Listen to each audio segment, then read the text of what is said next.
ब्राह्मणों को बहुत नुकसान हुआ। इन्होंने कहा है कि तुम भक्ष अभक्ष का विचार किए बिना, ये ब्राह्मण लोग भी सुन रहे हैं, कि मैं अपनी तरफ से नहीं कह रहा हूं, भागवत में लिखा हुआ है, भक्ष अभक्ष का विचार किए बिना जो विद्या तुम्हारे पास है, जो तुम्हारे पास मंत्र हैं, जो तुम वृत्तादि करते हो, उसका आश्रय लेकर याचका विचरंत वह, केवल पेट पालने के लिए भीख मांगने को भटके पड़ गए। एक संतरी ने साप दिया और वो कहते हैं इसके बाद में ब्राह्मण कभी धनवान नहीं हुआ। ब्राह्मण की विद्या बहुत कम यूज हो पाती है, ये लोग इतना अध्ययन करते हैं, इसके बावजूद भी बहुत मतलब खस्ता हाल में जीवन जीते हैं। इस समय हमारे देश का ब्राह्मण बहुत दुखी है। सरकार के यहाँ ऊंची जाति बोल करके इनको कोई प्रश्रय नहीं है, इनके पास पैसा नहीं है, ये कोई व्यापार कर नहीं सकते, कोई छोटा मोटा काम ये लोग कर नहीं सकते, क्योंकि भाई ब्राह्मण है, पूज्य हैं ये लोग। इन लोगों को बहुत कष्ट हुआ इस बात से, और इस बात को बार बार दोहराते थे कि इनका तो कुछ नहीं बिगड़ा, बाद में इनका समझौता हो गया, ये तो आपस में मिल गए ससुर जमाई, लेकिन ब्राह्मणों को वो श्राप अब तक खल रहा है। सापा सापी हुई, शंकर जी बड़े आराम से उठ के चले आए कैलाश पर, नंदी जी भी पीछे चले गए। इन्होंने पार्वती जी को कुछ नहीं बताया, इन्होंने पार्वती जी को कुछ नहीं बताया कि इस तरह का मेरा और तुम्हारा, सॉरी सती जी को, कि इस तरह का मेरा और तुम्हारे पिताजी के बीच में कोई कलह हुआ है। चलती रही गाड़ी। इन्होंने जानबूझ करके,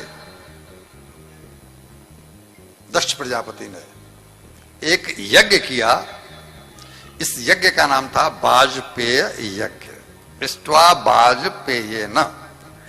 और इस यज्ञ के बाद में फिर और बड़ा यज्ञ किया, उसका नाम है बृहस्पति श्रवः ब्रह्मिष्ठा न भूवयच, वो यज्ञ का प्रारंभ किया। तो जिन देवताओं को निमंत्रण मिला था वो सब अपने अपने हिसाब से जा रहे थे, अपने अपने विमानों पर चढ़ करके जाएंगे तो कैलाश के ऊपर ही, या जब रास्ता कोई दूसरा भी होगा तो उन्होंने जानबूझ के चढ़ाने के लिए रास्ते को अपने को बदला, अपने विमानों को कैलाश के ऊपर से निकाला, जो महिलाओं में आदत होती है। मैं ध्यान इसलिए खींचना चाहता हूं कि ये आदत, इस आदत ने क्या किया है, अभी देखो अभी देखो अभी देखो। और जब सती जी वहां बैठी थी तो वो उनसे उंगली तरफ करके कहती है, अरे तुम अभी तक यहीं बैठी हो? ऊपर से विमान जा रहे थे। बोले तो मुझे कहां होना चाहिए? बोले तुम्हारे पिताजी ने तो बृहस्पति नामक यज्ञ किया हुआ है और हमें तो निमंत्रण मिला है, तुम्हें नहीं मिला। यानी खामे खामे उसमें और आग। तुम्हारे पिताजी क्या जा रही हैं? और बहन बेटी को तो सबसे पहले निमंत्रण मिलता है, तुमको निमंत्रण नहीं मिला, तुम सबसे पहले नहीं पहुंची। अब उनको पता ही नहीं है क्या चक्कर है, ये निमंत्रण क्यों नहीं मिला। उन्होंने जानबूझ के निमंत्रण भेजा नहीं, क्यों? उन्होंने तो कह दिया था कोई यज्ञ में भाग देना नहीं उनको, न खुद भाग दिया और सबको मना कर दिया। शंकर जी को उससे कोई लेना देना नहीं है, वो तो अहम भाव में तो जीते नहीं है। अब उन्होंने कहा कि अपने पिताजी के यहाँ यज्ञ है तो आप चलिए और मैं भी आपको, मुझे भी लेके चलिए, हमारे पिताजी के यहाँ यज्ञ है, देखो ये सब देवी देवता जा रहे हैं। आज शंकर जी को बोलना पड़ा। मैंने महिलाओं को ध्यान इसलिए खींचा है कि उनकी एक चोट से सती जी को अपना शरीर छोड़ना पड़ा है। छोटी सी बात कहीं से कहीं पहुंच जाती है, तो ये इससे बचना चाहिए। कुल मिला के मेरा तो कहना है कि ये है भाई, और कुछ नहीं। व्यवहार बदल पाना बड़ा मुश्किल काम है, स्वभाव को बदलना असंभव जैसा कहते हैं, लेकिन अगर कोई किसी का बदल जाए तो ये अच्छी बात है। शंकर जी ने कहा कि हम बिना निमंत्रण, हमें नहीं जाना चाहिए, निमंत्रण हमको नहीं मिला है। तो बोलो बाप के यहाँ, पिताजी के यहाँ निमंत्रण की क्या आवश्यकता है?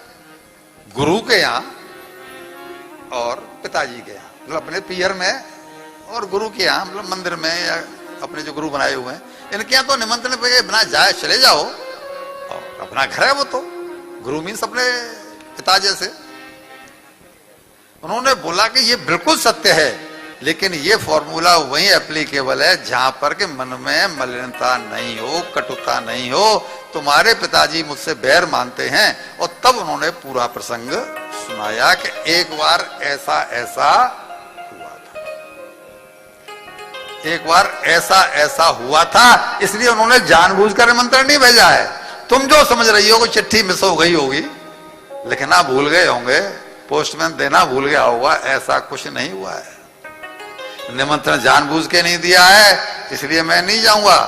और तुम जो कह रही हो कि नहीं जाओगे तो मैं चली जाऊंगी, कभी कभी महिलाएं जिद करती हैं ना, उसी तरह की जिद की है। मैं यहां सुनाने बैठूं तो ऐसे ऐसे शब्दों का प्रयोग यहां किया है सती जी ने, जो किसी भी दृष्टि से लगता ही नहीं कि सती मीन्स भवानी। सती मीन्स भवानी, जय जय जय जगदम्ब भवानी जिनकी हम आरती करते हैं, और लेकिन भगवान की कोई लीला नहीं होगी।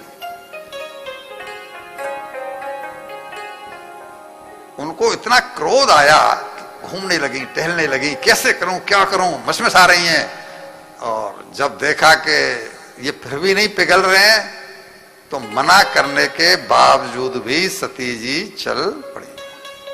कहा देखो मान जाओ, मैं फिर भी कह रहा हूं, अगर तुमने वहां जाने का दुस्साहस किया तो तुम्हें मेरे कारण अपमान ही मिलेगा, सम्मान नहीं मिलेगा।